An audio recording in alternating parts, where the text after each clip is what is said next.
Hello friends, P S C tips and ട്രിക്സിൻ്റെ പുതിയൊരു വീഡിയോയിലേക്ക് ഏവർക്കും സ്വാഗതം. അപ്പോൾ കഴിഞ്ഞ കുറച്ച് ക്ലാസ്സുകളായിട്ട് നമ്മൾ സെറ്റിൻ്റെ റാപ്പിഡ് റിവിഷൻ സീരീസ് സ്റ്റാർട്ട് ചെയ്തിട്ടുണ്ട്. സോ ഇത് പുതിയൊരു ക്ലാസ്സാണ്. കഴിഞ്ഞ ക്ലാസ്സിൽ നമ്മൾ സെറ്റിൻ്റെ പ്രീവിയസ് ഇയർ ക്വസ്റ്റ്യൻസ് വെച്ചിട്ട് അതിൻ്റെ ഡിസ്കഷൻ ആയിരുന്നു. ഈ ക്ലാസ് അതിൻ്റെ കണ്ടിന്യൂവേഷനാണ്. ഓക്കെ, അപ്പോൾ നമുക്ക് വേഗം ക്ലാസ്സിലോട്ട് പോവാം. സോ ഫസ്റ്റ് ക്വസ്റ്റ്യൻ എന്താണ്? In asynchronous e learning communication between the participants occurs. അതായത് ഒരു അസിൻക്രണമസ് ഇ ലേണിങ്ങിൽ പാർട്ടിസിപ്പൻസ് തമ്മിലുള്ള കമ്മ്യൂണിക്കേഷൻ ഇതിലേത് തരമായിരിക്കും? ഇതാണ് ക്വസ്റ്റ്യൻ. ഓക്കെ, അപ്പോൾ ആദ്യം നമുക്ക് എന്ത് പഠിക്കണം? ഇ ലേണിംഗ് എന്താണെന്ന് പഠിക്കണം അല്ലേ? സോ ഇ ലേണിംഗ് എന്ന് പറഞ്ഞാൽ എന്താ? അതായത് ഓൺലൈൻ ലേണിംഗ് ആണ്. ഓക്കെ, സോ ഇലക്ട്രോണിക് എക്യുപ്മെൻസിൻ്റെ ഒക്കെ സഹായത്തോടുള്ള ലേണിംഗ് ആണ് എന്ത്? ഇ ലേണിംഗ്, സിമ്പിളായിട്ട് പറയുകയാണെങ്കിൽ. Okay, then synchronous e learning. എന്താണ് ഈ സിൻക്രണമസ് ഇ ലേണിംഗ് എന്ന് പറഞ്ഞു കഴിഞ്ഞാൽ? യെസ്, അത് റിയൽ ടൈമിൽ ഒക്യൂർ ചെയ്യുന്നത്. അതായത് ഒരു എക്സാമ്പിൾ പറഞ്ഞുതരാം. ഇപ്പോൾ നമ്മളൊരു ലൈവായിട്ട് ഒരു ഗൂഗിൾ മീറ്റ് അല്ലെങ്കിൽ ഒരു സൂം ക്ലാസ്സൊക്കെ വെക്കുമ്പോൾ എല്ലാ പാർട്ടിസിപ്പൻസ് എങ്ങനെയാണ്? റിയൽ ടൈമിലായിരിക്കും ക്ലാസ് അറ്റൻഡ് ചെയ്യുക. സോ ഇതെന്ത് ലേണിംഗ് ആണ്? ഇതൊരു സിൻക്രണമസ് ഇ ലേണിംഗ് ആണ്. എന്താണ് സിൻക്രണമസ് ഇ ലേണിംഗ്? ദെൻ അസിൻക്രണമസ് എന്ന് പറഞ്ഞാൽ എന്തായിരിക്കും? ഇതിൻ്റെ നേരെ ഓപ്പോസിറ്റ് ആയിരിക്കും അല്ലേ? അതായത് പാർട്ടിസിപ്പൻസ് ഒക്കെ ഡിഫറെൻറ്റ് ടൈംസിൽ അവരുടെ കൺവീനിയൻസിനനുസരിച്ചായിരിക്കും ക്ലാസ്സുകൾ അറ്റൻഡ് ചെയ്യുന്നുണ്ടാവുക. ഒരു എക്സാമ്പിൾ പറയുകയാണെങ്കിൽ റെക്കോർഡഡ് ക്ലാസ്സുകൾ എല്ലാ പാർട്ടിസിപ്പൻസും ഒരേ ടൈമിലായിരിക്കും ക്ലാസ് കാണുക? അല്ല അല്ലേ? ഇപ്പോൾ ഈ യൂട്യൂബ് ക്ലാസ്, ഇപ്പോൾ ഈ ക്ലാസ് നിങ്ങളെല്ലാവരും ഒരേ സമയത്താണോ കാണുക? അല്ല, ഡിഫറെൻറ്റ് ടൈംസിലായിരിക്കും അല്ലേ? അപ്പോൾ എന്താ? അസിൻക്രണമസ് ഇ ലേണിംഗ് ആണ്. ഓക്കെ, അപ്പം ഈ അസിൻക്രണമസ് ഇ ലേണിംഗ് എന്ന് പറഞ്ഞു കഴിഞ്ഞാൽ എന്തായിരിക്കും? യെസ്, അത് ഓഫ്ലൈൻ ആയിരിക്കും. എന്താണ്? ഓഫ്ലൈൻ. ഓക്കെ അല്ലേ? Okay, so which of the following outlines a methodology to rank institutions across the country? അതായത് ഇൻസ്റ്റിറ്റ്യൂഷനൊക്കെ റാങ്കിങ്ങിന് വേണ്ടിയിട്ട് യൂസ് ചെയ്യുന്നത്. ഓക്കെ, ഇതിലേതാണെന്നാണ് ചോദിച്ചിട്ടുള്ളത്. നാക് ആണോ? അല്ല, ഇത് NIRF ആണ്. എന്താണ്? NIRF. അപ്പോൾ NIRF ഫുൾ ഫോം എക്സ്പാൻഷൻ നമ്മൾ ചോദിച്ചു കഴിഞ്ഞാൽ നമുക്ക് പഠിക്കാം. എന്താണ് NIRF എന്ന് പറഞ്ഞു കഴിഞ്ഞാൽ? അത് നാഷണൽ ഇൻസ്റ്റിറ്റ്യൂഷണൽ റാങ്കിങ് ഫ്രെയിംവർക്ക് ആണ്. National institutional ranking framework. എന്താണ് NIRF എന്ന് പറഞ്ഞു കഴിഞ്ഞാൽ? നാഷണൽ ഇൻസ്റ്റിറ്റ്യൂഷണൽ റാങ്കിങ് ഫ്രെയിംവർക്ക് ആണ് NIRF. അതാണ് എന്ത്? ഇൻസ്റ്റിറ്റ്യൂഷൻസ് ഒക്കെ റാങ്ക് ചെയ്യാൻ വേണ്ടിയിട്ട് യൂസ് ചെയ്യുക. നമുക്ക് ഡൗട്ട് വരുന്നൊരു സംഭവമാണ് നമ്മുടെ നാക് അല്ലേ?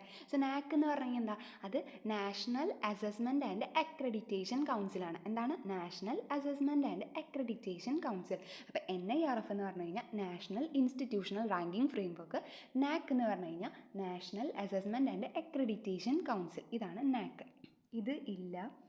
ഓക്കെ, അപ്പോൾ അത് ക്ലിയർ ആയില്ലേ? ഓക്കെ എന്ന് വിചാരിക്കുന്നു. സോ നമുക്കൊരു മാച്ച് ദ ഫോളോയിങ് ആണ് തന്നിരിക്കുന്നത്. സോ നമുക്ക് നോക്കാം. Okay, so first LMS. ഈ LMS എന്ന് പറഞ്ഞു കഴിഞ്ഞാൽ എന്താ? യെസ്, അത് ലേണിംഗ് മാനേജ്മെൻറ്റ് സിസ്റ്റം. എന്താണ്? Learning management system. നമ്മൾ ലാസ്റ്റ് ക്ലാസ്സിൽ നമ്മൾ പഠിച്ചതായിരുന്നു അല്ലേ?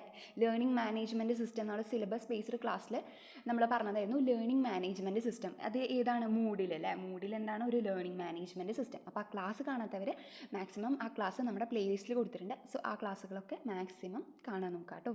Okay, so then RUSA. Okay, so ഈ RUSA എന്ന് പറഞ്ഞാൽ എന്താ? അത് ഹയർ എഡ്യൂക്കേഷന് ഇമ്പോർട്ടൻസ് കൊടുത്താൽ നമ്മൾ പറഞ്ഞിട്ടുണ്ടായിരുന്നു. രാഷ്ട്രീയ ഉച്ചത ശിക്ഷാ അഭിയാൻ എന്ന് പറഞ്ഞിട്ടുണ്ടായിരുന്നു. രാഷ്ട്രീയ അപ്പം RMSA നമ്മൾ പഠിച്ചിട്ടുണ്ടായിരുന്നു. എന്തായിരുന്നു RMSA? രാഷ്ട്രീയ മാധ്യമിക് ശിക്ഷാ അഭിയാൻ. രാഷ്ട്രീയ മാധ്യമിക് ശിക്ഷാ അഭിയാൻ. SSA എന്ന് പറഞ്ഞാലോ? സർവ ശിക്ഷാ അഭിയാൻ. അതുപോലെ RUSA എന്ന് പറഞ്ഞാൽ രാഷ്ട്രീയ ഉച്ചത ശിക്ഷാ അഭിയാൻ. ഓക്കെ അല്ലേ? അപ്പോൾ RUSA എന്തിനാണ് ഇമ്പോർട്ടൻസ് കൊടുത്തത്? യെസ്, അത് ഹയർ എഡ്യൂക്കേഷനാണ്. എന്തിനാണ്? Higher education. Then evaluation. Evaluation എന്താ? ഒരു റേറ്റിംഗ് സ്കെയിലാണ് അല്ലേ? എന്താണ്? ഒരു റേറ്റിംഗ് സ്കെയിലാണ് ഇവാലുവേഷൻ. Then counselling. കൗൺസിലിംഗ് എന്താ? പിന്നെ ആകെ ഒരൊറ്റ ഓപ്ഷനുള്ളൂ അല്ലേ? Okay, eclectic. ഓക്കെ അല്ലേ? ഓക്കെ, സോ ഒന്നും കൂടെ നോക്കാം. നമ്മുടെ LMS എന്ന് പറഞ്ഞാൽ എന്താ? Learning management system. ഓക്കെ, ഇതെന്താണ്? മൂഡിലാണ്.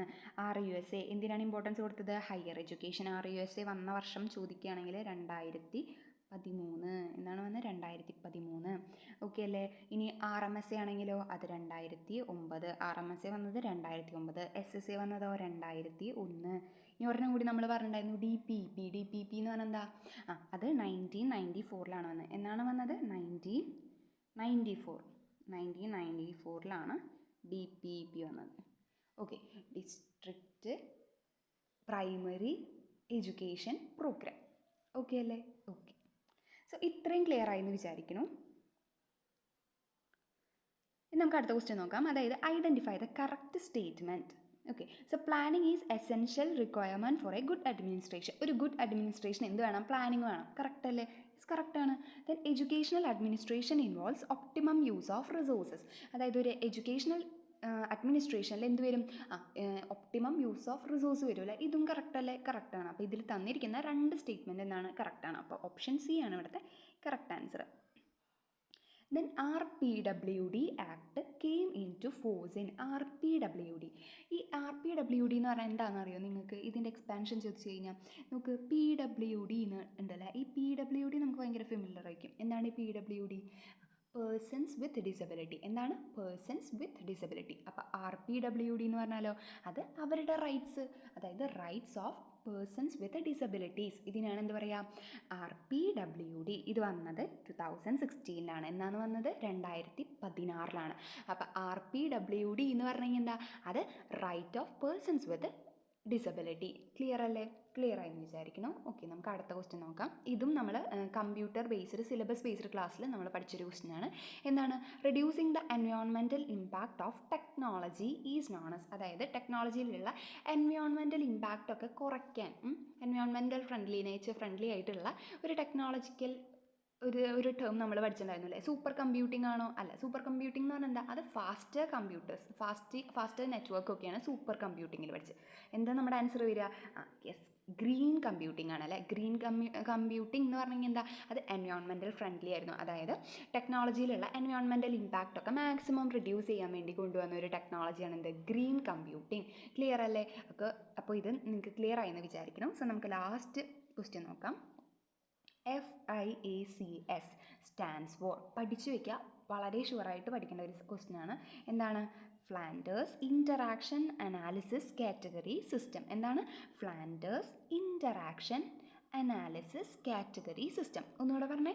Flanders interaction analysis category system. Clear അല്ലേ? അപ്പോൾ ഇത്രയും ക്വസ്റ്റ്യൻസ് നമ്മൾ ഈ ക്ലാസ്സിൽ പഠിച്ചു. അപ്പം നമ്മുടെ ക്ലാസ്സുകൾ ഒരുപാട് കുട്ടികൾക്ക് നമ്മുടെ വീഡിയോ ഇഷ്ടമാവുന്നുണ്ട്. അതുപോലെ അവർ മാക്സിമം സപ്പോർട്ട് ചെയ്യുന്നുണ്ട്. ഇനിയും ഇതുപോലെ നിങ്ങളുടെ സപ്പോർട്ട് വേണം. അതുപോലെ ക്ലാസ് കാണുന്ന കുട്ടികൾ, ക്ലാസ് നിങ്ങൾക്ക് യൂസ്ഫുൾ ആയി തോന്നുകയാണെങ്കിൽ ചാനലൊന്ന് സബ്സ്ക്രൈബ് ചെയ്യുക. അതുപോലെ മാക്സിമം ഫ്രണ്ട്സിനൊക്കെ ഷെയർ ചെയ്ത് കൊടുക്കുക. പിന്നെ അതുപോലെ കഴിഞ്ഞ ക്ലാസ്സിൽ ഒരു കുട്ടി കമൻറ്റ് ചെയ്തിരുന്നു കൊമേഴ്സിൻ്റെ റാപ്പിഡ് റിവിഷൻ ചെയ്യുമെന്ന്. എനിക്ക് ഒത്തിരി സന്തോഷമായി, അതുപോലെ തന്നെ വിഷമമായി. കാരണം ടീച്ചറുടെ സബ്ജക്റ്റ് ഫിസിക്സ് ആണ്. ഇവൻ കെമിസ്ട്രി ആയിരുന്നെങ്കിൽ കൂടി ടീച്ചർ ഉറപ്പായിട്ടും ക്ലാസ് തന്നിരുന്നു. അപ്പോൾ ആ കുട്ടി ക്ലാസ് കാണുന്നുണ്ടെങ്കിൽ ടീച്ചർ പറയാണ് കൊമേഴ്സ് ടീച്ചർക്ക് അറിയാത്തതുകൊണ്ടാണ്, ഇല്ലെങ്കിൽ ഉറപ്പായിട്ടും ടീച്ചർ ക്ലാസ് തന്നിരുന്നു കേട്ടോ.